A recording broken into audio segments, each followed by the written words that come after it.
বিগত আওয়ামী লীগ সরকারের শাসনামলে বিদেশে পাড়ি জমান সাংবাদিক ও অনলাইন অ্যাক্টিভিস্ট ইলিয়াস হোসাইন। বিদেশে অবস্থান করেও বিভিন্ন ইস্যুতে সবসময় সামাজিক মাধ্যমে সরব তিনি।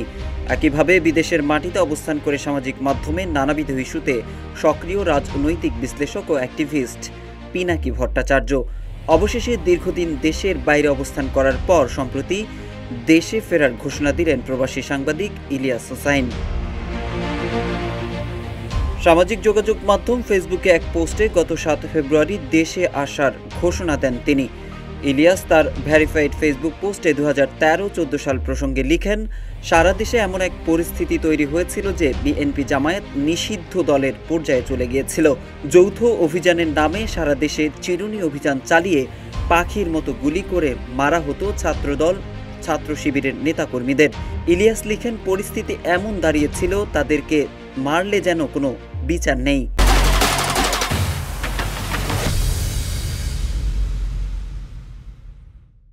বিগত আওয়ামী লীগ সরকারের আমলে হরতাল বা অবরোধে কেমন পরিস্থিতি হতো তার বর্ণনা দিয়ে ইলিয়াস লিখেন, হরতাল অবরোধের ডাক দেওয়া হলেই সড়কের মোড়ে মোড়ে আওয়ামী সন্ত্রাসীদের সশস্ত্র মহড়া চলত। মাঝে মধ্যে ছাত্রলীগ যুবলীগের সন্ত্রাসীদের কর্তৃক পিকেটারদের পিটিয়ে মারা হতো।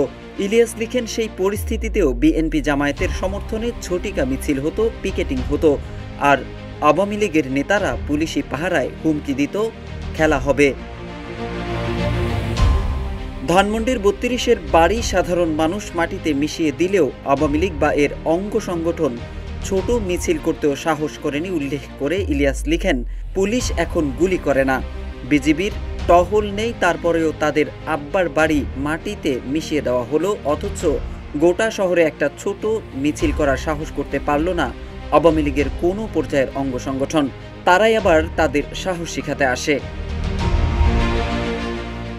আওয়ামী নেতাদের ইঙ্গিত করে ইলিয়াস হোসাইন লিখেন, দেশের বাইরে থেকে হুমকি দেওয়া হচ্ছে, তাদের তালিকা করা হচ্ছে, তালিকা করতে থাকুক, তবে বাংলাদেশে হাসিনা অধ্যায় শেষ।